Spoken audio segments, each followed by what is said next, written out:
उपस्थित सभी महानुभावों का इस स्वाध्याय में हार्दिक अभिनंदन और स्वागत करता हूं।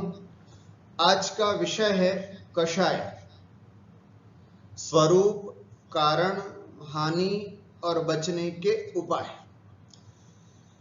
प्रायः जब भी हम शास्त्र पढ़ते हैं या किसी भी स्वाध्याय ग्रुप में जुड़ते हैं या कभी किसी सत्संग में बैठते हैं तो ये एक ऐसा कॉमन शब्द है जिसको हम कई बार सुना करते हैं। कषाय, कषाय मत करो, कषाय अच्छी नहीं होती है ना, कषायों से नीच गति होती है। इस तरह की बात कई बार सुनने में आती है, लेकिन हमारे उन युवा साथियों को या जो प्रारंभ से जैन धर्म समझ रहे हैं, जानना चाहते हैं, उन लोगों के लिए बड़ी कठिनता वाली बात हो जाती है कि ये कषाय क्या चीज होती है। पाप शब्द तो कई बार सुनने में आता है तो इसलिए सबको पता होता है, लेकिन ये एक कषाय ऐसा यूनिक शब्द है हमारे जैन धर्म का।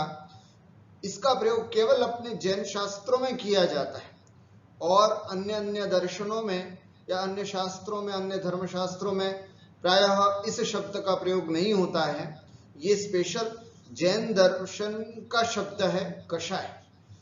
इसलिए आज के इस स्वाध्याय में कषाय क्या होती है, उस क्यों होती है, कषाय को करने न करने से क्या हानि लाभ हैं और हम उससे कैसे बच सके, ऐसे कुछ विषयों पर आज आपसे चर्चा करते हैं। तो आइए सबसे पहले प्रारंभ करते हैं। कषाय किसे कहते हैं, कषाय का स्वरूप क्या है। संस्कृत की एक व्युत्पत्ति से मैं आपको बताना चाहूंगा। कषति इति कषायः, आत्मानं कषति इति कषायः। अर्थात जो आत्मा को कसे, जो आत्मा को दुख दे, पीड़ित करे, उसे हम कषाय कहते हैं। ये कषाय शब्द किससे बना है ना, संस्कृत की कष धातु से। कषति, कषति इति कषायः, है ना, जो कसे, दुखित करे, पीड़ित करे। कोई चीज बहुत ज्यादा कसी जाती है तो वो ज्यादा पीड़ित होती है, दुखी होती है। तो वही स्थिति यहां पर है।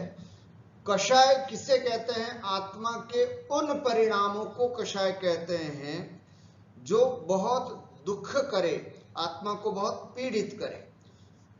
परिणामों की मलिनता अथवा कलुषता को कषाय कहते हैं। बात समझ में आई। अर्थात जो आत्मा में ऐसे परिणाम जो आत्मा को मलिन करे, जो आत्मा को मलिन, समझ गए ना, मलिन का मतलब गंदा करे। जो परिणाम, जो विचार, जो क्रियाएं आत्मा को मलिन कर दें, खराब कर दें, कलुषित कर दें, उसे हम कषाय कहते हैं। इस कषाय की सबसे बड़ी फितरत यह भी समझना चाहिए, हमारे आत्मिक विकास में इसका क्या रोल है। अगर हम अपना मोक्ष मार्ग पर आरूढ़ होकर के आगे बढ़ना चाहते हैं, हम अपने जीवन को शुद्ध बना करके भगवान की तरह बनना चाहते हैं, तो इस कषाय का क्या रोल है, ये क्या काम, ये कहाँ हमको बाधित करती है।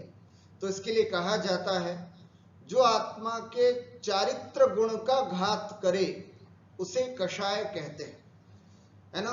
दो तरह के गुण होते हैं, दर्शन गुण और चारित्र गुण, दोनों ही गुणों का ये कषाय दर्शन गुण का भी घात करती है और मुख्य रूप से चारित्र गुण का घात करती है। तो जो आत्मा के चारित्र गुण का हमें संयम धारण नहीं करने देगी, हमें व्रत नहीं लेने देगी कषाय, है ना, हमें ध्यान नहीं करने देगी ये कषाय, या हमें अपने आत्म स्वरूप में लीन नहीं होने देगी, हमारा यह चारित्रिक विकास है। आज हमने ये इस अवस्था को प्राप्त, आगे हम सम्यक्त्व को प्राप्त करें, आगे उससे आगे हम व्रत नियम लेने के भाव करें, उससे आगे हम मुनि बनने के भाव करें, हरिका बनने के भाव करें। उन सब में जो बाधक होती है वो होती है कषाय। ठीक हुआ। कषाय युक्त परिणाम जो होते हैं वो हमें कभी भी अपना चारित्रिक विकास नहीं करने देते। तो कषाय किसे कहते हैं? जो आत्मा के चारित्र गुण का घात करे, अर्थात दर्शन गुण का घात तो करता ही है, साथ में चारित्रिक गुण का, मुख्य रूप से चारित्रिक गुण का घात करे, उसे हम कषाय कहते हैं। और आचार्य ज्ञान सागर जी महाराज जी की दृष्टि से एक सुंदर बात वो बताते हैं। वो कहते हैं कषाय शब्द दो शब्दों के मेल से बना है, एक है कष और दूसरा है आय। कष का अर्थ होता है संसार, क्योंकि इसमें प्राणी अनेक दुखों के द्वारा कष्ट पाते, और आय का अर्थ है लाभ। कष आय, कष माने संसार, है ना। कष माने संसार, क्यों? क्योंकि यही संसार है जिसमें यह जीव कसता है, दुखित होता है, पीड़ित होता है, परेशान होता है, इसलिए कष, कष मीन्स संसार। और आय ऐसा भी है ना, आय का मतलब होता है आना, लाना, लाभ होना। कष आय अर्थात जिसके द्वारा संसार का लाभ हो, संसार बढ़े, संसार की वृद्धि हो, उसे हम कषाय कहते हैं। ठीक हुआ? इस तरह से कषाय की परिभाषा हुई। एक चीज और मैं बताना चाहूंगा, कषाय है बहुत सुंदर बात कही है, कषाय है चुंबक समान कर्म लोह समजान। क्या कहते हैं? कषाय चुंबक के समान होती है, चुंबक में जो आकर्षण है वो कषाय है। जितना जितना जिसका आकर्षण, उतने उतने कर्म लोह समजान, और कर्म जो है वो लोहे के समान है, तो वो उतना उतना खींचती चली जाती। जैसे एक चुंबक होता है, मैग्नेट होता है, वो लोहे को खींचता है, उसी तरह हमारी आत्मा में जितनी अधिक कषाय होंगी उतने ही अधिक कर्मों को हम खींचेंगे अपनी तरफ, उतने ही अधिक कर्मों का बंध, उतने ही ज्यादा समय तक कर्मों का बंध हमारी आत्मा में होता है। एक दृष्टांत मुझे ध्यान आ रहा है। एक पंडित जी किसी मंदिर जी में प्रवचन करने के लिए पहुंचे, और वहां असमय पहुंचे। मान लीजिए दिन में 2-2:30 बजे, 3 बजे, जब कोई भी नहीं होता है, तब वो वहां पर पहुंचे और जाकर के उन्होंने, एक सिर्फ दृष्टांत है समझने के लिए, है ना, उन्होंने जाकर के माली से कहा क्या बात है, आज कोई है नहीं मंदिर में? माली ने कहा हाँ साहब, अभी इस समय तो कौन होता है मंदिर में, कोई नहीं होता है। अरे जाके कहना कि कलकत्ता से बहुत बड़े पंडित जी आए, सभी लोग आ जाओ, बाहर जाओ और सबको बुला लो, सब लोगों को कहो कि पंडित जी आए और आज का प्रवचन होने वाला है, 4 बजे प्रवचन हम करेंगे, 3 बज रहे, जाओ सबको बुला करके ले आओ।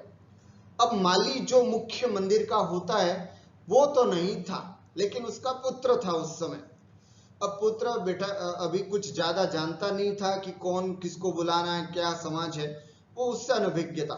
वो बाहर गया और सबको बुला करके लाया, बाहर रिक्शा वाले और जितने भी थे उनको भी बुला करके ले आया, और दुकान वाले जो थे उनको भी बुला करके ले आया, घरों में जा जा करके घंटी बजाई उसने, उन सबको भी बुला करके ले आया, है ना। और जो स्वाध्यायी लोग थे कुछ, उन सबको भी बुला के, सब लोग बुला करके, और पूरा हॉल मतलब भरने आ गया।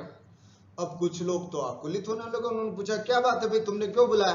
सामान्य रिक्शा वाले आदि जितने भी थे उन्होंने कहा कि साहब पंडित जी ने कहा था इसलिए मैंने आपको बुलाया।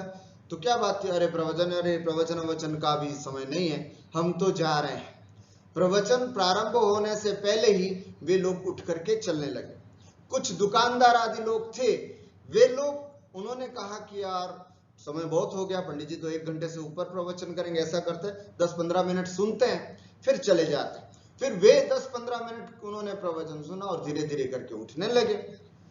तीसरे लोग स्वाध्यायी लोग थे, वे बैठे, उन्होंने सोचा कि वाह आज तो जिनवाणी सुनाने वाले कोई विद्वान आए तो हमको पूरा सुनना चाहिए। उन्होंने पूरा प्रवचन सुना और फिर उसके बाद अपने घर को चले गए।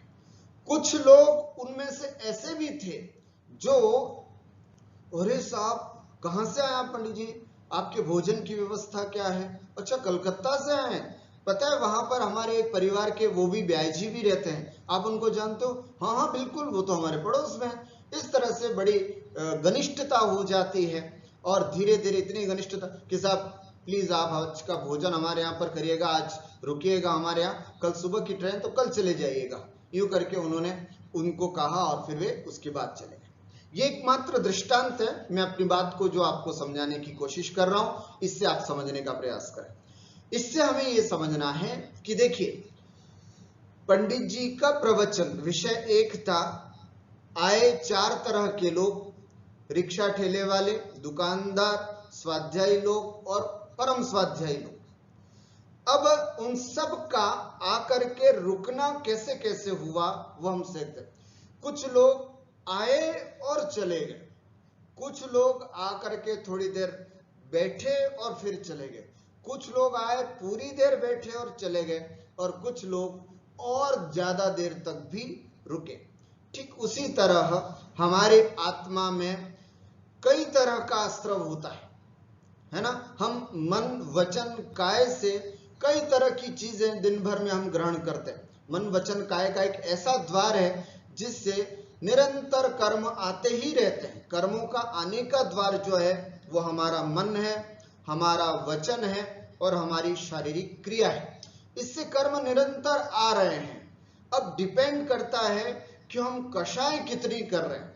अगर हमारे अंदर कषाय बिल्कुल नहीं है तो वो कर्म इतना प्रभावी नहीं होगा, वो आया और चला। कुछ ज्यादा कषाय है तो उसके हिसाब से, उससे ज्यादा कषाय है तो उसके हिसाब से, जैसी जैसी कषाय वैसे वैसे उन कर्मों का आना और रुकना होता है।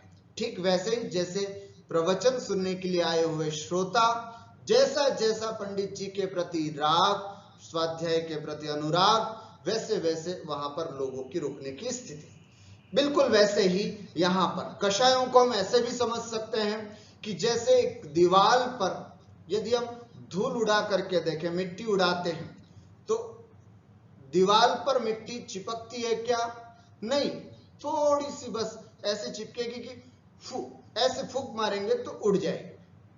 अब उसी दीवार पर यदि हम पानी डाल देते हैं और फिर थोड़ी मिट्टी चिपका फेंकेंगे तो ध्यान से देखना, मिट्टी तो चिपकेगी लेकिन अब फू मारने से नहीं जाएगी, थोड़ा सा प्रयास भी करना पड़ेगा, कपड़ा वपड़ा लगाना पड़ेगा तब जाए। अब यदि दीवार पर है ना गम, गोंद आदि कुछ लगा दे और फिर उसके बाद अगर हम मिट्टी या धूल फेंकें तो अब थोड़ी ज्यादा देर तक रुक सकती है। और मान लीजिए फेविकोल या ऐसी चीजें जिसको चिपकाने पर हटे ही नहीं, ऐसी चीज लगा दे और फिर उस पर अगर मिट्टी फेंके तो वो इतनी मजबूत हो जाती है कि फिर वो निकलने का नाम नहीं लेती है। महानुभाव, कुछ इसी तरह की कषाय होती है हमारे पास, है ना, कि हम कैसी कषाय करते हैं उस कषायों के अनुरूप ही ये स्थिति यहाँ पर बनती है।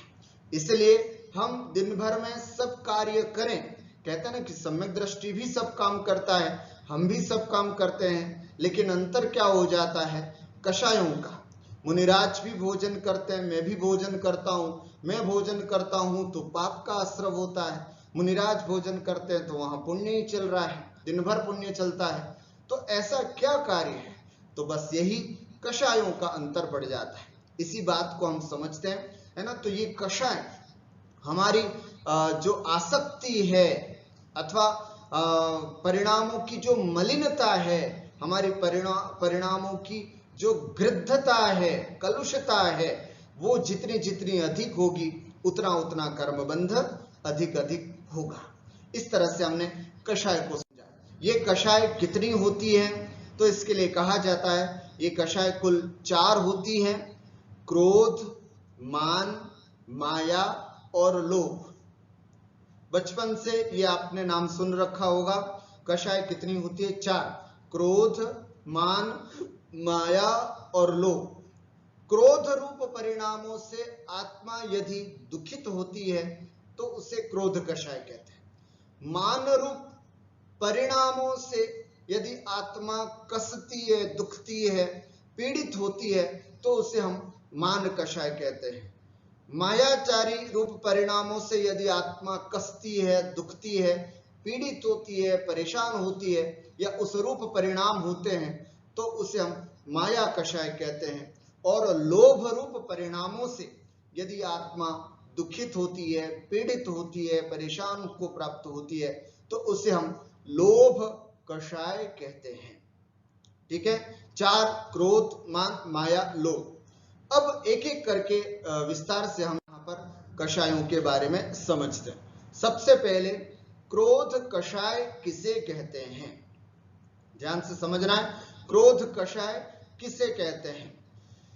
स्व और पर का घात करने वाले क्रूर परिणामों को क्रोध कषाय कहते हैं। समझना, आज तक हम यही समझते थे कि पर का घात करने वाले क्रूर परिणाम, पहले इसको भी समझ लें। पर का घात करने वाले, यदि हमने गुस्सा किया है ना, ऐसे परिणाम जिससे सामने वाले के मन बड़ी दुखित हुआ, सामने वाला बड़ा पीड़ित हुआ, सामने वाला बड़ा परेशान हुआ, है ना। लेकिन ध्यान रखना, गुरु का और माता पिता का गुस्सा जो है वो क्रोध कषाय की श्रेणी में नहीं आता है। माता पिता यदि हमें सच्चे रास्ते पर ले जा रहे हैं और उस समय अगर वो गुस्सा करते हैं तो वो गुस्सा जायज है। गुरु चूंकि हम अभी सन्मार्ग पर नहीं लगे, और गुरु यदि हमको डांटते हैं, डपटते हैं, शिष्य को पढ़ाते समय गुरु जी को कई बार गुस्सा करना पड़ता है। हम भी जब स्कूल वगैरह में गए, है ना, आप सब भी जब स्कूल वगैरह में पढ़ते होंगे, तो गुरुजी जो डांटते हैं हमारी हैंडराइटिंग सुधारने के लिए, हमको इंग्लिश की मीनिंग्स याद करने के लिए, हमें संस्कृत के शब्द रूप याद करने के लिए, उनकी जो डांट थी, उनका जो क्रोध था, इसको क्रोध कषाय नहीं कहेंगे। गुरु का और माता पिता का जो गुस्सा है उसको भी एक तरफ रखें। उसके अलावा जितना भी गुस्सा होता है, क्रूर परिणाम होते हैं आत्मा के, उसे हम क्रोध कषाय कहते हैं। अच्छा, ध्यान में रखने वाली सबसे बड़ी बात यहां पर यह है, इस क्रोध कषाय से पर का, दूसरे का तो बुरा होता ही है। मान लीजिए आपने आज गुस्सा किया, तो उस गुस्से के प्रभाव से हमारे आसपास का पूरा वातावरण प्रभावित होता है। परिवार में एक भी व्यक्ति यदि गुस्सा करता है तो कहते हैं उसका प्रभाव पत्नी पर, उसका प्रभाव बच्चों पर, उसका प्रभाव पूरे वातावरण पर होता है। तो इसलिए ऐसा जो गुस्सा होता है, ऐसे क्रूर परिणाम होते हैं, उसे हम क्रोध कषाय कहते हैं। और सबसे बड़ी बात यहां पर यह है कि क्रोध करने से दूसरे का नुकसान हो या न हो, होता ही है। सामने वाला पीड़ित होता है, आपसे बहुत दुखी होता है, आपसे शत्रुता रखता है, ये तो होगा ही। लेकिन स्व का भी अकल्याण होता है। कैसे स्व का अकल्याण होता है? कहते हैं क्रोध एक अंगारे के समान होती है। अंगारा समझते है ना, जैसे आग के समान। कभी आपने लोहे मतलब कोयला होता है, कोयले अंगारा होता है, उसमें बहुत आग लग रही होती है। अगर किसी को कोयला, है ना, जो अंगारा होता है, उसको उठा करके यदि हम किसी को मारते हैं, तो मुझे बताइए नुकसान किसका होगा? दूसरे व्यक्ति को तो वो अंगारा लगे न लगे जरूरी नहीं, हो सकता है वो इधर उधर होकर के बच जाए, लेकिन महानुभाव यदि वह अंगारा हम उठाते हैं तो हमारे हाथ तो जलेंगे ही जलेंगे। ठीक उसी तरह यदि हम गुस्सा करते हैं, यदि हम क्रोध करते हैं, यदि हम क्रूर परिणाम करते हैं, तो महानुभाव सामने वाले को उससे परेशानी हो या ना हो, मुझे पता नहीं, हो सकता है सामने वाला सम्यक दृष्टि हो, समता परिणामी हो, तो उसके ऊपर असर हो ना हो, लेकिन मैं यदि गुस्सा कर रहा हूं तो मेरे परिणाम तो अत्यंत मलिन होंगे ही होंगे। मेरा पतन तो हो ही गया, मेरे कर्म बंध तो हो ही गए। इसलिए यहां पर कहा स्व और पर का घात करने वाले क्रूर परिणामों को क्रोध कषाय कहते हैं। किससे होता है क्रोध, आखिर क्या कारण होता है जिसकी वजह से हम क्रोध करते हैं। ध्यान से समझना, कषायों के बारे में आज पूरी जानकारी अपन सब यहाँ पर समझेंगे और उसको कम करने का अभ्यास करें। ऐसा क्या कारण है जिसकी वजह से क्रोध आता है? तो सबसे पहला कारण जो हमें यहाँ पर समझना है, कर्मों का उदय है ना। ये कर्म का उदय है, मोहनीय कर्म सबसे प्रबल कर्म होता है 8 कर्मों में, वह होता है मोहनीय कर्म। और हर कर्म का समय समय पर उदय आता है और वैसे वैसे परिणाम हमको करने होते हैं या करने रूप इच्छा होती है। अब जैसे क्रोध है ना, क्रोध जो आता है वो हमारे कर्मों का उदय होता है। कर्म का उदय होता है तो हमें गुस्से रूप, कषाय रूप परिणाम, क्रोध रूप परिणाम होते हैं। तो इस तरह मोहनीय कर्म के उदय से, है ना, मोहनीय कर्म के 28 भेद हैं, उसमें क्रोध रूप भी एक परिणाम होता है। उस क्रोध रूप परिणाम होने की वजह से हमें गुस्सा आता है। एक तो ये शास्त्रीय दृष्टि से यदि देखें तो ये हमारे कर्म का उदय होता है, इसलिए हमको गुस्सा आता है। दूसरा कारण है कमजोरी। व्यक्ति जब वृद्धावस्था को प्राप्त होता है, शरीर शिथिल हो जाता है, तो शिथिलता की वजह से भी गुस्सा बहुत आता है। कहते हैं ना कि 60 वर्ष का हो गया भाई, सठिया गया। वैसे तो सठिया नहीं गया है, वो शरीर इतना शिथिल हो जाता है कि व्यक्ति गुस्से के कारण, मतलब उसके अंदर इतनी कमजोरी आती है कि उसको गुस्सा बहुत जल्दी आता है। व्यक्ति जब बहुत भूखा प्यासा तब भी गुस्सा बहुत आता है ना। कभी उसको बहुत भूख लग रही हो सकता है उपवास हो, है ना, कई एकासन किया हो, सुबह से कुछ खाया नहीं हो और उस समय बच्चे या कोई परेशान करता हो, तो चिड़चिड़ापन बहुत ज्यादा होता है। क्यों? क्योंकि शरीर बहुत शिथिल हो गया। तो कमजोरी के कारण भी, इसलिए कहते हैं यथाशक्ति ही व्रतोपवास करना चाहिए, है ना। कम से कम एकासन उपवास करें तो थोड़ी शक्ति को देख करके करें, लेकिन करना जरूर चाहिए।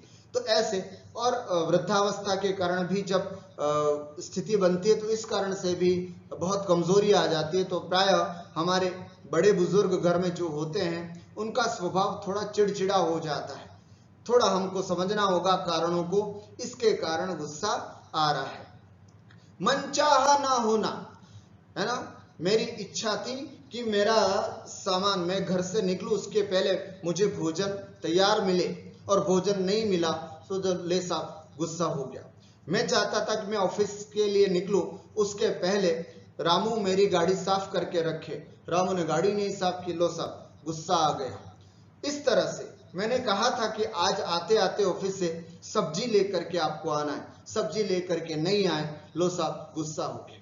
तो इस तरह से जो भी व्यक्ति जो अपनी इच्छा, बच्चे प्रायः जो जिद करते हैं कि साहब हमें ये चाहिए वो चाहिए वो चाहिए, जब उनको वो चीज नहीं मिलती है तो वो गुस्सा करते हैं। तो इस तरह से हम ये कह सकते हैं कि कोई भी चीज हमारे मन के अनुकूल नहीं होती है तो गुस्सा आता है। और तीसरा है अज्ञानता, और सबसे महत्वपूर्ण कारण है कि जो अज्ञानी व्यक्ति होता है वो ही गुस्सा करता है, ज्ञानी व्यक्ति गुस्सा नहीं करता। ध्यान से सुनना, ज्ञानी व्यक्ति गुस्सा नहीं करता। यहाँ पर अज्ञानता का मतलब है मिथ्यात्व, अज्ञानता का मतलब है भेद विज्ञान नहीं होना। जो ज्ञानी होगा, जो सम्यक दृष्टि होता है, वह गुस्सा नहीं करता है, प्रायः नहीं करता है।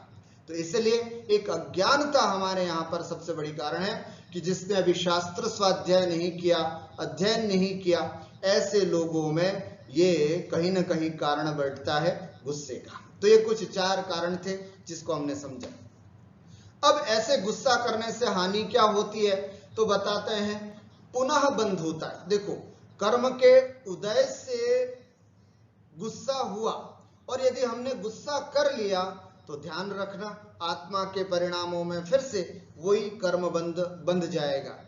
फिर वो उदय में आएगा तो गुस्सा कराएगा और फिर वापस हम गुस्सा करेंगे तो वापस कर्म का बंध होगा। इस तरह से ये साइकिल जो है कर्मों की, ये इसी तरह से चलती रहेगी। फिर बंद कब होगी? इसलिए हमें अगर बंद करना हो तो बंध को कम करना पड़ेगा, है ना। इस कर्म बंध की प्रक्रिया को समाप्त करना पड़ेगा। तो जब भी गुस्सा आए तो पुनः बंद नहीं करना है। यदि गुस्सा आए और गुस्सा कर लिया तो पुनः बंद हो गया, मान का भाव आया और मान कर लिया तो पुनः बंद हो गया, और पुनः बंद हो गया मतलब वापस संसार का चक्र चलता है।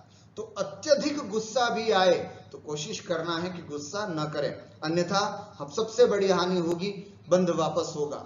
रिश्ते टूटते हैं जब आपस में परिवार में एक दूसरे के प्रति बहुत गुस्सा करते हैं, खूब गुस्से रूप परिणाम होते हैं, चाहे पति पत्नी का भाव हो, माता पिता का भाव हो, बच्चों का भाव हो, है ना, किसी के प्रति भी यदि हम कभी कहीं पर भी अगर गुस्सा करते हैं तो रिश्तों में दरार आ जाती है, और जब रिश्तों में एक बार दरार आती है तो उसको पूरने में बड़ा समय लगता है। इसलिए महानुभाव कोशिश करें कि किसी भी तरह से अपने गुस्से को कंट्रोल में रखें। शारीरिक हानि, है ना, शारीरिक हानि क्या होती है कि जब भी व्यक्ति गुस्से से, मान लीजिए माता बहनें गुस्से में खाना बना रही हैं तो वो पूरा का पूरा भोजन नहीं है बल्कि विष बन जाता है। हमने गुस्से में पानी पिया तो ध्यान रखना वो पानी नहीं बल्कि जहर हो गया। इसलिए ये जब गुस्से में बना हुआ खाना या गुस्से में खाया गया खाना अंदर जाने के बाद विष ही बनता है।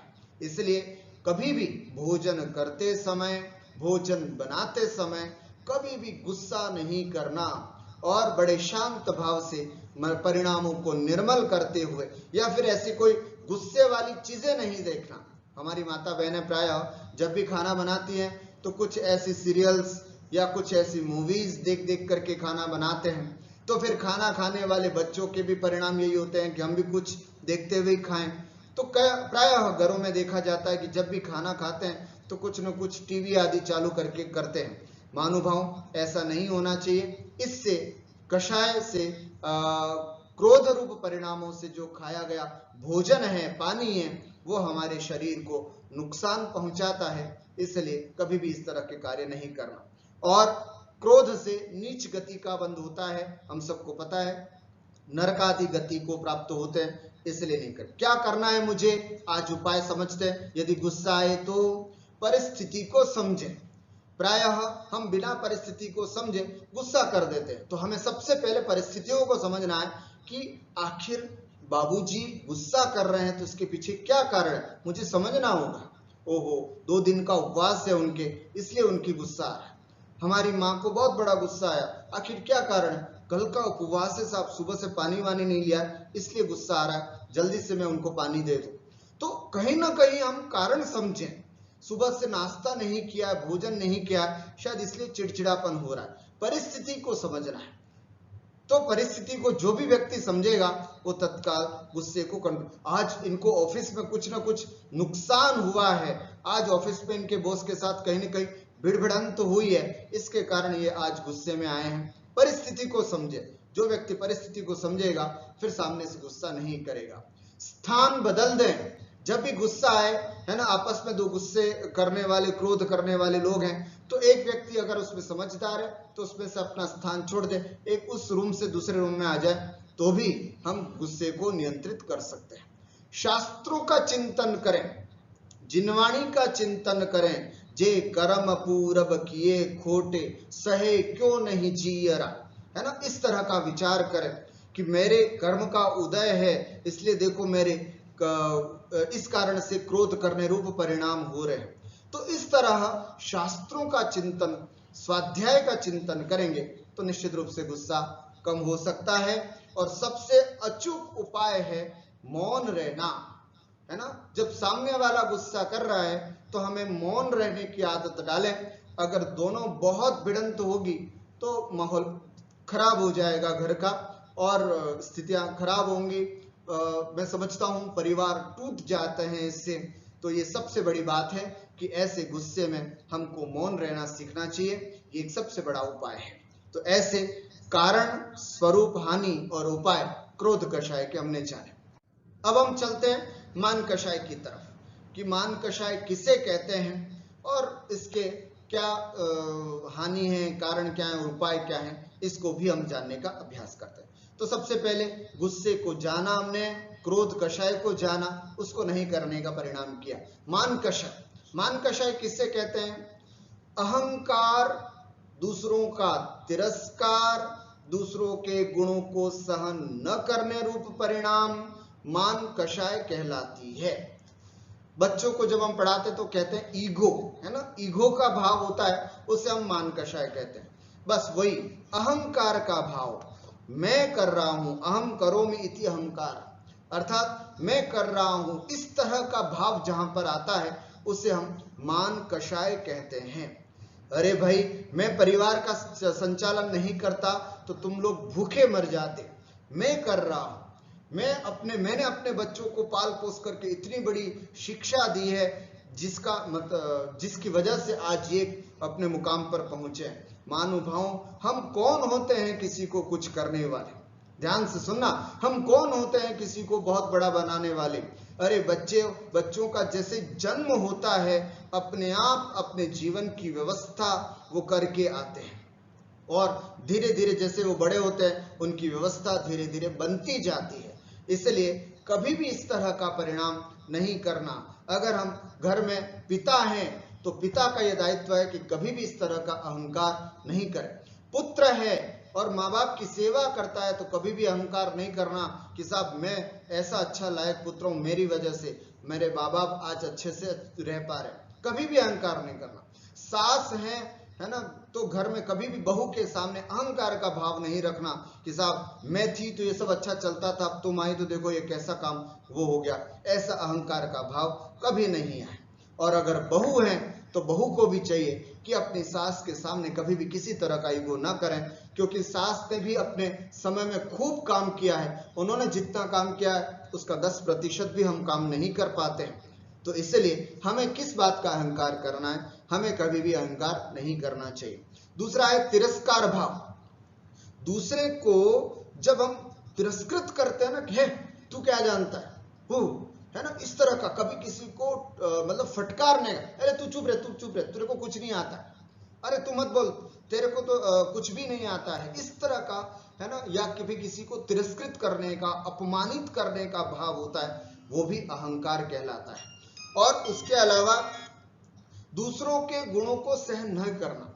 जब भी किसी व्यक्ति का सम्मान हो रहा हो, सब जब भी दूसरे व्यक्ति की प्रशंसा हो रही हो, जब भी दूसरों का बहुत अच्छे से वाक्य बोले जा रहे, उस समय यदि हमारे मन में गुणों को नहीं सहन करने वाले भाव आ रहे हैं तो समझना मान कषाय अंदर से बोल रही है ना। कभी कभी होता है ना कि हमारे अपने किसी मित्र का सम्मान हो रहा है, हमारे परिवार में किसी दूसरे बड़े लोगों का सम्मान हो रहा है, हमें सहन नहीं हो रहा है, हमारे परिणाम ठीक नहीं हो रहे, तो समझना मान कषाय वहां पर होती है।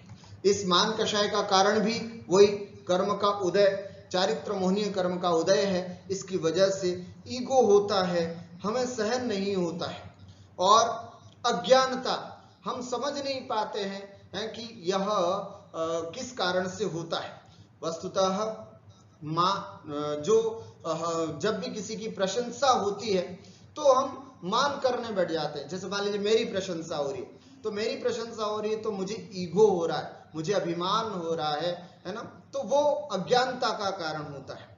एक बार आदरणीय गुरुजी जब बैठे हुए थे, है ना, जब उनका अभी हमने 75 वर्ष वाला वर्षगांठ बनाई थी आदरणीय बेराना साहब की, तो उस समय उनसे पूछा गया था, किसी ने पूछा था कि आप इतनी जगह जाते हैं और खूब प्रशंसा को प्राप्त करते हैं, लोग आपकी खूब प्रशंसा करते हैं, उस समय आपको कैसा अनुभव लगता हो? आपको बहुत अच्छा लगता होगा कि साहब हमने बहुत बड़ा जीवन में बहुत कुछ हासिल कर दिया।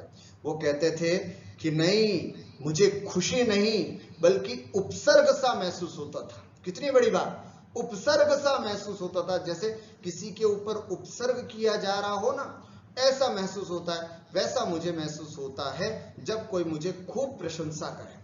ऐसे ही ध्यान में रखना, जब भी कोई हमारी प्रशंसा कर रहा हो तो उस समय हमें फूल नहीं जाना है, बल्कि ये विचार करना है कि नहीं साहब, ये तो एक बहुत बड़ा उपसर्ग है, मुझे शांति से सहन करना है। ठीक है, तो इस तरह से हमें विचार करना है। बड़ा बनने की चाह होती है, वो लोग सबसे ज्यादा मान कषाय करते हैं, है ना, कि मैं बहुत बड़ा इंसान बनूंगा, मैं बहुत बड़ा पैसे वाला बनूं, मैं बहुत बड़ा शक्तिशाली बनूं, मैं समाज का अध्यक्ष बनूं। इस तरह के परिणाम जिसके होते हैं बड़े बनने के, वे लोग बहुत मान कषाय किया करते हैं।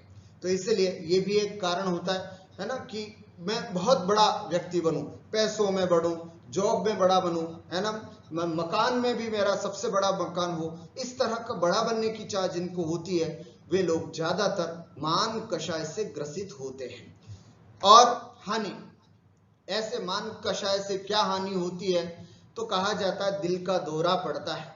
पूज्य मुनिषी क्षमा सागर जी महाराज जी कहते थे कि प्रायः जो व्यक्ति इस तरह की मान कषायों से ग्रसित होते हैं और जब उनकी मान कषाय पुष्ट नहीं होती तो उनके दिल पर दौरा पड़ जाता है, अर्थात दिल का दौरा जिसको बोलता है हार्ट अटैक होता है।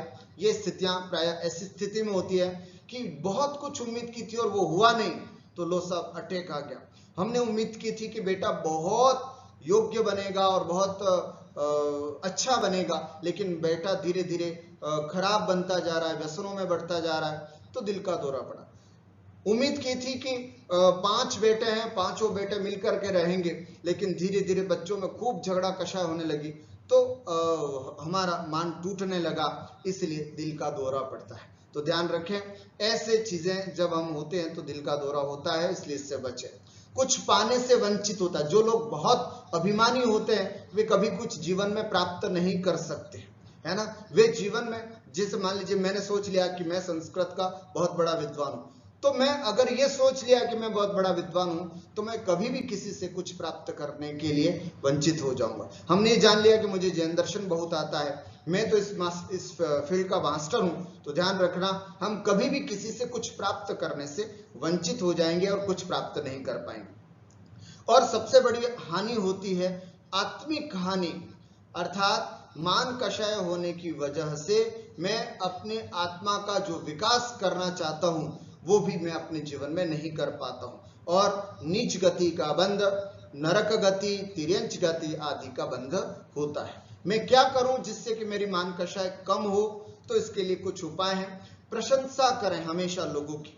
जब भी आपको कोई चीज अच्छी लगती है तो प्रशंसा करने की आदत डालें। अरे साहब क्या बात है, आपने कितना अच्छा भजन गाया, अरे वाह कितने अच्छी तरह से आपने इस बात को समझाया, है ना, अरे वाह ये फाइल में कब से मिल नहीं रही थी, ये फाइल मेरे से क्लियर नहीं हो रही थी, आपने कितना अच्छा सॉल्यूशन बताया, मुझे बहुत अच्छा लगा। प्रशंसा के शब्द बोलने की आदत डालें। कई लोग इसमें बहुत कंजूसी करते हैं, कभी भी प्रशंसा नहीं करते हैं दूसरों की, हमेशा मौन होकर के बैठ जाते हैं। नहीं, अगर हमें अपनी मान कषाय को कम करना है तो दूसरों की प्रशंसा करने की आदत डालें। भोजन अच्छा बना हो तो तत्काल श्रीमती से बोलें कि साहब क्या बात है यार, बहुत अच्छा भोजन बनाया आपने, मन आनंदित हो गया। श्रीमान जी अगर बाहर से सब्जी या कुछ भी लेकर के आया, कुछ सामान लेकर के आए, तो पत्नी को चाहिए कि साहब बहुत अच्छी चीज लाए, आपने साड़ी हमारे लिए बहुत अच्छी लाए। प्रशंसा, 2 शब्द यदि प्रशंसा के बोले जाते हैं तो परिवार में एक बहुत अच्छा माहौल बनता है। इसी तरह समाज में भी आप देख रहे हैं, समाज में हमारे जो मंदिर के कमेटी मेंबर्स होते हैं दिन रात मेहनत करके काम करते हैं, परंतु उनको प्रशंसा कहीं से भी नहीं मिलती। हमें चाहिए उनकी प्रशंसा, समय समय पर उनकी प्रशंसा करें, जिससे कि उनका मनोबल बढ़ता रहे। और दूसरा, भक्ति करें। भगवान की भक्ति करने से भी, है ना, हमारा मान कषाय जो है वो कम होता है। जब अपन ने अभी विनय पाठ में देखा ना, क्या क्या गुणों की वर्णना किया है। अनंत चतुष्टय के धनी तुम ही हो सिर ताज। हे प्रभु आप अनंत चतुष्टय के धनी हैं। ऐसे जब भगवान की भक्ति करते हैं ना, तब हम पता चलता है कि हो मैं तो कुछ हुई ही नहीं, मेरे वो अनंत चतुष्टय के धनी है, वे ऐसे हैं, वे ऐसे हैं। ऐसे जब आप भगवान की भक्ति करोगे तब अपने को पता चलेगा कि मैं तो कुछ भी नहीं हूं इसके आगे। इसलिए भक्ति करने से खूब भक्ति करें भगवान की। जो व्यक्ति जितनी अधिक भक्ति करेगा उसका मान कम होता है। गलती देखें, है ना, अपनी स्वयं की गलती देखें, दूसरों की गलती देखने के बजाय खुद की गलती देखने का अभ्यास डालेंगे तो हमारी मान कषाय जो है वो कम होगी। और कृतज्ञता ज्ञापन, हमारे जीवन में जिन जिन लोगों ने थोड़ा बहुत भी उपकार किया है तो उसका जरूर एक बार थैंक्स जरूर दें। माता पिता को धन्यवाद दें, है ना, गुरु जिनसे आपने ज्ञान अर्जन किया है गुरुजनों को धन्यवाद दें। अपने आपके ऊपर किसी ने जॉब दिलाने में अगर आपकी हेल्प की है तो उसको धन्यवाद दें। दिन भर में थैंक्स बोलने की आदत डालें। बहुत बहुत धन्यवाद साहब, आपकी वजह से ये मेरा कार्य हुआ। तो ऐसे यदि हम कृतज्ञता धन्यवाद देंगे तो निश्चित रूप से हमारी कषाय कम होगी। तीसरी कषाय है माया कषाय। माया कषाय किसे कहते हैं? तो छल कपट, दूसरों को धोखा देना, अपने दोष छिपाना तथा मन वचन काय की कुटिलता रूप परिणाम माया कषाय कहलाती है। समझ में आया? छल कपट, चीटिंग करना, कहना कुछ और करना कुछ। आपने ये कहा था कि साहब मैं आपको 24% खरा सोना आपको दूंगा, और आपने चीटिंग करके उसमें बहुत सारा सोना जो है वो छिपा लिया या कम कर दिया। ये मायाचारी कहलाती है। आपने कहा था कि साहब मैं इस तरह का बहुत सुंदर चीज बना करके आपको दूंगा, आपने उसमें से बहुत सारी चीजें निकाल दी, खत्म कर दिया। चीटिंग बहुत सारी है ना, सामान मतलब बाजार में हम जाते हैं तो बहुत सारे लोग कई बार किसी तरह की कई तरह की छल कपट करते हैं, चीटिंग करते हैं। बच्चे भी कई बार देखे जाते हैं चीटिंग करते हुए माँ बाप से, है ना। अंदर बाहर से तो बुक दिखती है कि बच्चा पढ़ रहा है, लेकिन अंदर कभी मोबाइल से गेम खेल रहे हैं, या फिर कई तरह की इस तरह की चीटिंग जो होती है ना। तो ये सब छल कपट कहलाता है। दूसरों को धोखा देना, है ना, दूसरों को बहुत बड़ा धोखा देना, ये भी मायाचारी है ना। कई बार हम अपने व्यापार आदि के माध्यम से हम कई बार देखते हैं, है ना, कि किसी को कहा था कि साहब इस समय हम आपको इतना पैसा देंगे, लेकिन हम नहीं दे पाए, ये धोखा हो गया। तो इस तरह से अपने दोषों को छिपाना, है ना, अपने गुणों की तो खूब प्रशंसा करना, और जो मेरे अंदर दोष हैं उस दोषों को यदि मैं छिपाता हूं, मन वचन काय मेरे कुटिल हैं, मैं मन से कुछ सोच रहा हूं, वचनों में बहुत अच्छी बातें निकल रही है कि साहब आप बहुत अच्छे हैं, साहब आपकी बात ही क्या है, इस तरह से हमने वचनों में बहुत अच्छे कर रहे, लेकिन मन में अरे यार ये कब यहाँ से जाए, ये बहुत परेशान। कभी कई बार होता है ना, कई गेस्ट ऐसे आ जाते हैं जिनकी वजह से हम, ऐसे कई लोग होते हैं, इस तरह का स्वरूप उनका होता है। सब लोग तो नहीं, लेकिन कई लोगों की ऐसी स्थितियां होती हैं कि ऐसा ही स्वरूप उनका बनता जाता है। तो महानुभाव, हमारा मन कुछ कहता है, हमारे वचन कुछ कहते हैं, हमारी क्रियाओं में कुछ होता है, ऐसी कुटिलता रूप परिणाम होता है, उसे हम माया कषाय कहते हैं। माया क्यों करता है व्यक्ति? मायाचारी करने का कारण क्या होता है? सबसे बड़ा कारण है उसका मान के कारण, अपना स्वाभिमान बचाने के लिए, है ना, अपने मान को रखने के लिए कि साहब मैं समाज का सबसे बड़ा व्यक्ति हूं, अगर मैंने इस समय बोली नहीं ली तो लोग ये कहेंगे कि साहब कैसे क्या, अब भले पैसा बाद में दे देंगे, कौन दे रहा है अभी, इस तरह के भाव, छल कपट के, धोखा देने का, मंदिर के कमेटी के लोगों को या समाज के लोगों को इस तरह के धोखा आदि देने का भाव होता है। व्यक्ति ने अपनी मान को छिपाने के लिए मायाचारी करता है। सबसे बड़ा कारण, मायाचारी का सबसे बड़ा कारण अगर कहीं देखा जाता है तो वो है मान। मेरी ऐसी छवि बनी हुई है समाज में, ऐसी छवि बनी हुई है, लेकिन अगर मैं ऐसा काम करूंगा तो बात गलत असर होगा। तो मंदिर जाता है वो भी मान के कारण, मन में मायाचारी है।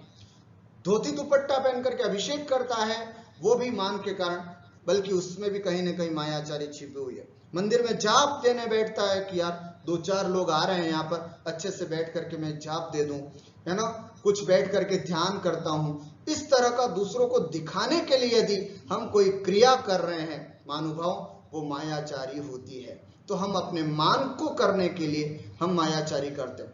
बहुत बड़ा महत्वाकांक्षी लोग होते हैं, वे भी खूब दूसरों को धोखा देना, छल कपट करना खूब करते हैं। खूब बड़ा बनने की इच्छा होती है ना कि साहब मेरे जीवन में ऐसी बड़ी कार होनी चाहिए, मेरे जीवन में इतना बड़ा बंगला होना चाहिए, मेरे जीवन में इतना सब कुछ होना चाहिए, इस तरह के, है ना, पूरा यूरोप का टूर मैं कर सकूं या पूरा वर्ल्ड का टूर मैं कर सकूं। इस तरह के बहुत बड़े महत्वाकांक्षी लोग होते हैं, वे भी खूब मायाचारी करते हैं। वे दूसरों को धोखा देने में तो चुटकियों में समझदारी चलता है, दुनिया में इतने सारे लोग हैं, कुछ लोगों को अगर हमने धोखा दे भी दिया तो क्या बड़ी बात है।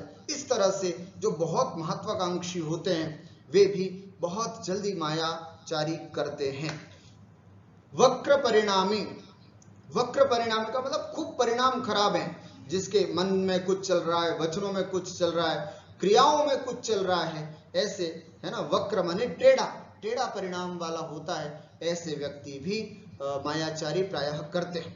तो इसलिए ऐसे लोगों से हमें खूब दूर रहना है। ऐसे लोग ऊपर से दिखने में तो हमारे बहुत सहयोगी माने दिखाई देते हैं, लेकिन समय आने पर पता चलता है कि ये तो हमारे अपने थे ही नहीं। इस तरह से वक्र परिणामी होते हैं। और जो अज्ञानी होता है वही मायाचारी करता है। जो स्वाध्यायी होता है वो कभी भी इस तरह के मायाचारी परिणाम नहीं करता है। अब इससे हानि क्या होती है यदि मैं मायाचारी करता हूं? मान लीजिए मुझे मायाचारी करने की आदत हो गई, मैं मायाचारी करता हूं, तो इससे हानि क्या है? तो कहते हैं अविश्वसनीयता सबसे बड़ा नुकसान। लोग हमारे ऊपर विश्वास नहीं करेंगे। यदि आज मैंने किसी को धोखा दिया, यदि आज मैंने किसी के साथ चीटिंग की है, तो निश्चित रूप से अगली बार कोई भी व्यक्ति मेरी दुकान पर नहीं आएगा, अगली बार कोई भी व्यक्ति मेरे ऑफिस से काम नहीं कराएगा, अगली बार कोई भी व्यक्ति मेरे ऊपर विश्वास नहीं करेगा। तो एक अविश्वसनीयता आती है यदि हम मायाचारी करते हैं। तो मन में शल्य होता है। 3 प्रकार के शल्य बताए हैं, माया, मिथ्या और निदान। अर्थात मायाचारी करने से कहीं ना कहीं मन में एक शल्य बैठ जाता है, एक कांटा चुभता रहता हमेशा कि यार कहीं ना कहीं ये मैं गलत कर रहा हूं, है ना। क्योंकि एक अंदर आत्मा होती है वो, या एक सात्विक मन होता है, वो व्यक्ति को बार बार सचेत करता है कि नहीं, कहीं ना कहीं तू गलत तो कर रहा है, किसी न किसी व्यक्ति के साथ गलत कर रहा है। जब भी हम किसी को धोखा देते तो हमारा अंतर मन ये जरूर कहता है कि हम गलत कर रहे हैं, और जब वो गलत कर रहे हैं तो वो हमेशा मन में रहता है कि नहीं साहब, मैंने उस व्यक्ति के साथ गलत किया था, अच्छा नहीं रहा, मुझे उनके साथ गलत नहीं करना चाहिए। तो ये मन में एक शल्य रहता है, और ये शल्य एक ऐसी चीज है जो बड़ी खतरनाक होती है। कहते हैं शल्य रहने से व्यक्ति कभी भी व्रती नहीं बन सकता। वो चाहे कि मैं प्रतिमाधारी बन जाऊं, मुनि बन जाऊं, आर्यिका बन जाऊं, तो व्रती बनने रूप परिणाम उसके नहीं होते हैं। जो व्यक्ति मायाचारी होते हैं वे कभी भी इस तरह के व्रत रूप परिणाम ग्रहण नहीं कर सकते। और नीच गति का बंध होता है।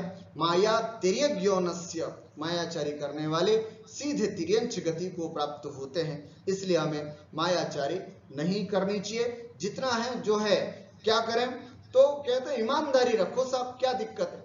जो भी हो ईमानदारी का जीवन जीना है, भले ही कम सही, है ना, भले ही कम सही जितना भी है ना, किसी को धोखा दे करके तो नहीं कमाया, है ना। कुछ दिन कम जिए तो हैरत क्या, हम उनमें से हैं जो मशाले जला कर जिया करते हैं।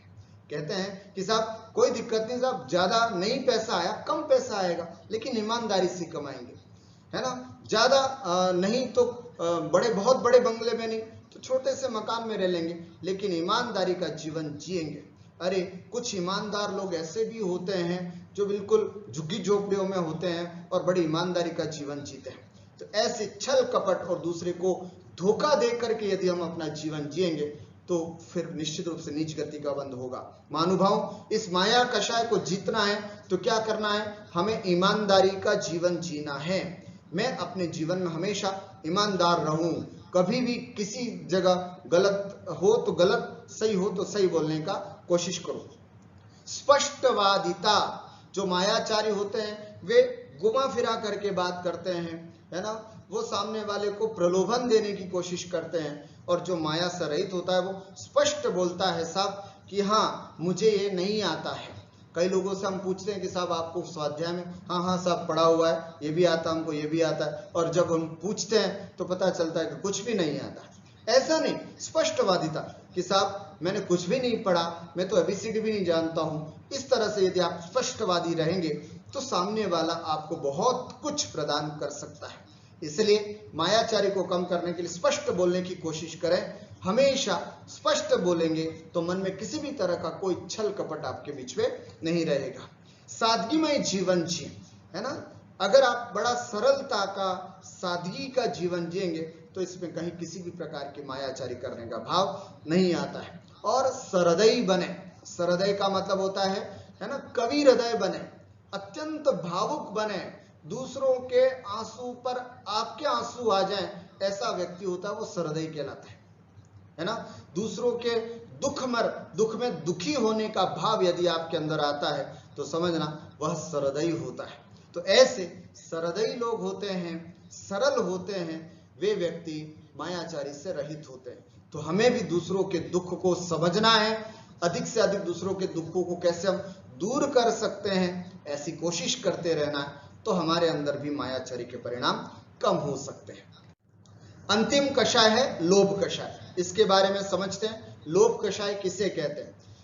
धन दौलत की तीव्र इच्छा होना, खूब इच्छा होना, है ना, कि मैं बहुत पैसा वाला बनूं, बहुत अमीर बनूं, इस तरह की लालच रूप परिणाम होना, है ना, खूब तृष्णा होना कि साहब और आए और आए और आए, है ना।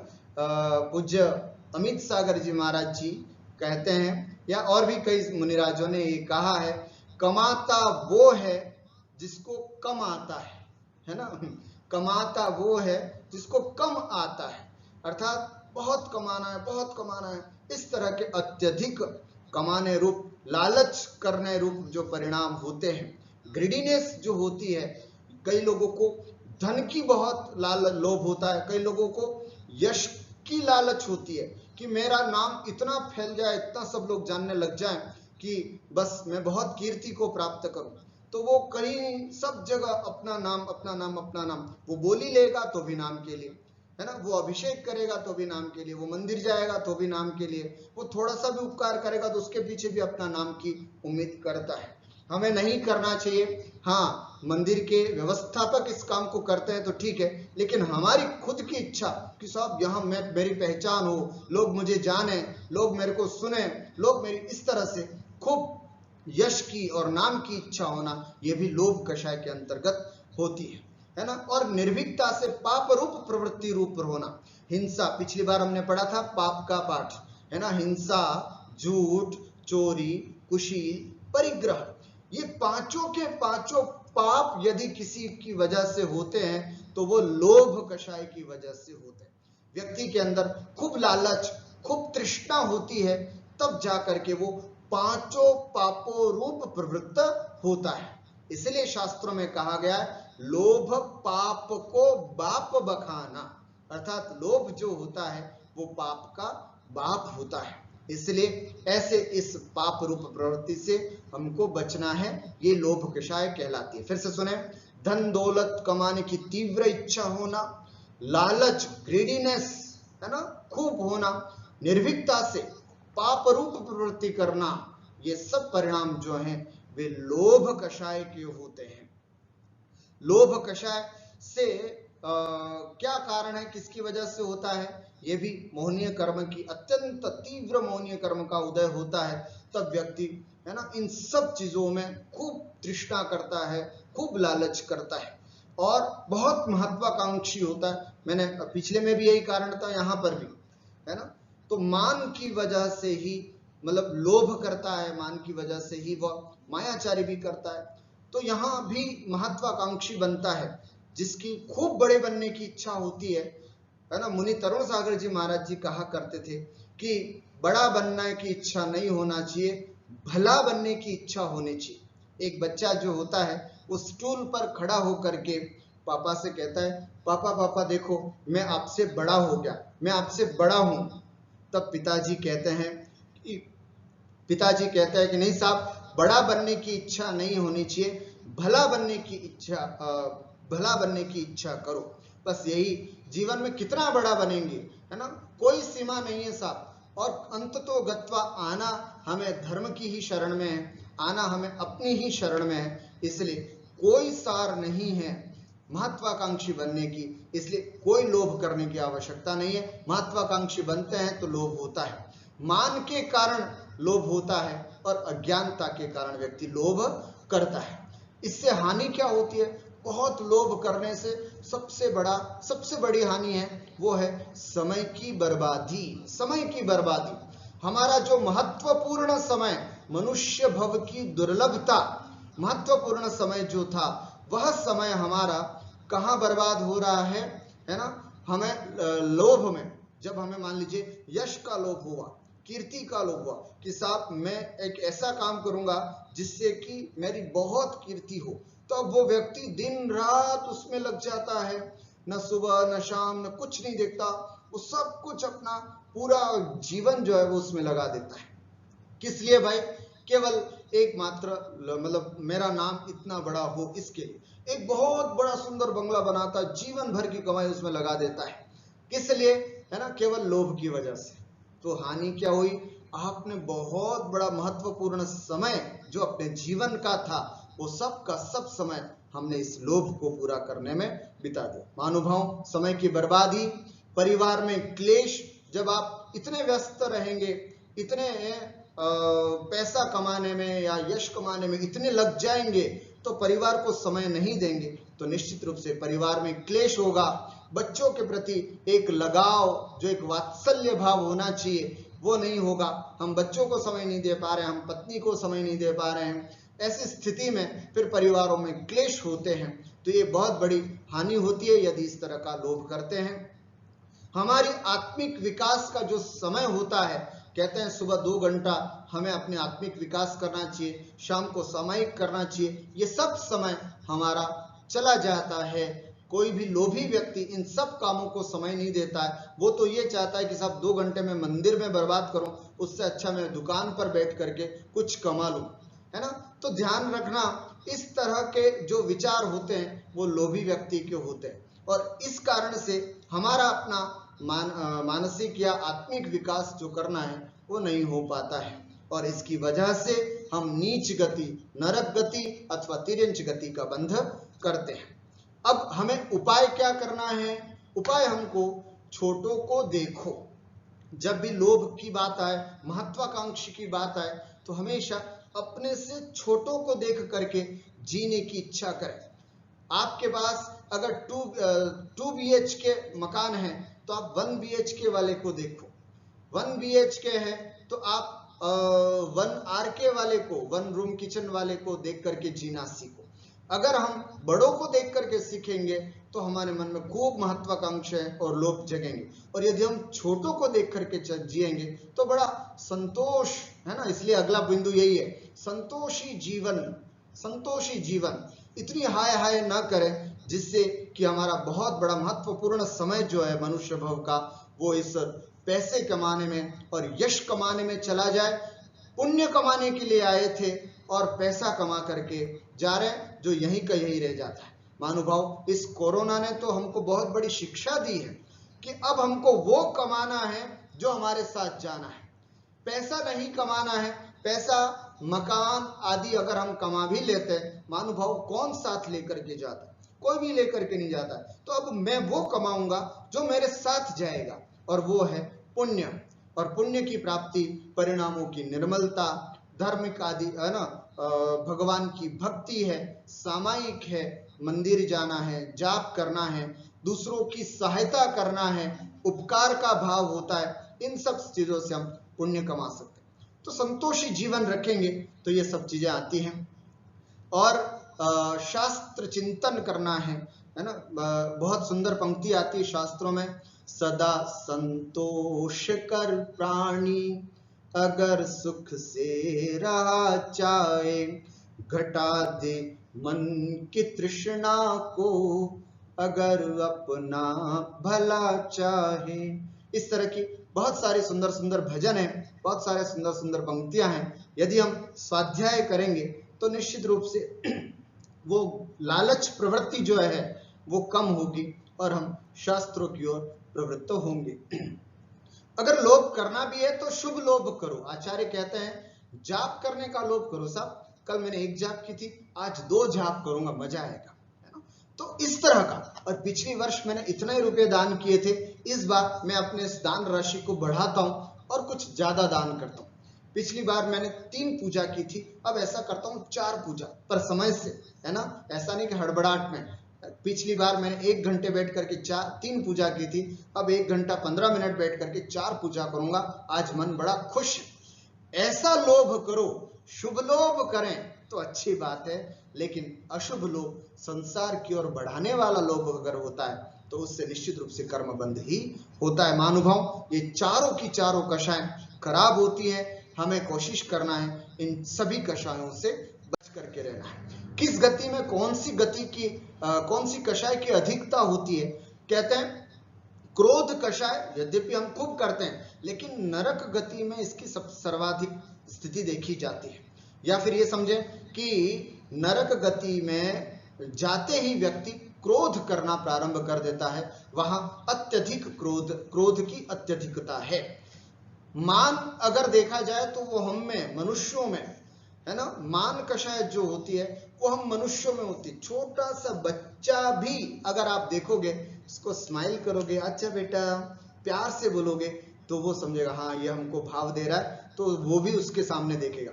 और अगर आप बच्चे को ऐसे करके गुस्से से देखो तो वो बच्चा भी आपके पास फटकता नहीं है। इसका मतलब वो जान रहा है, वो समझ रहा है कि यहाँ कहाँ मुझे जाना है, कहाँ नहीं।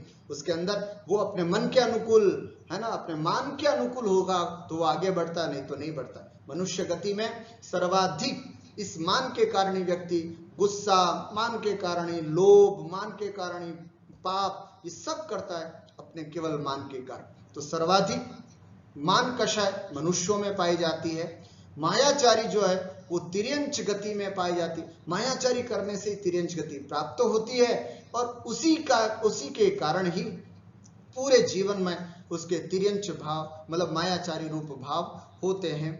और लोभ जो है वो देव गति में पाया जाता है।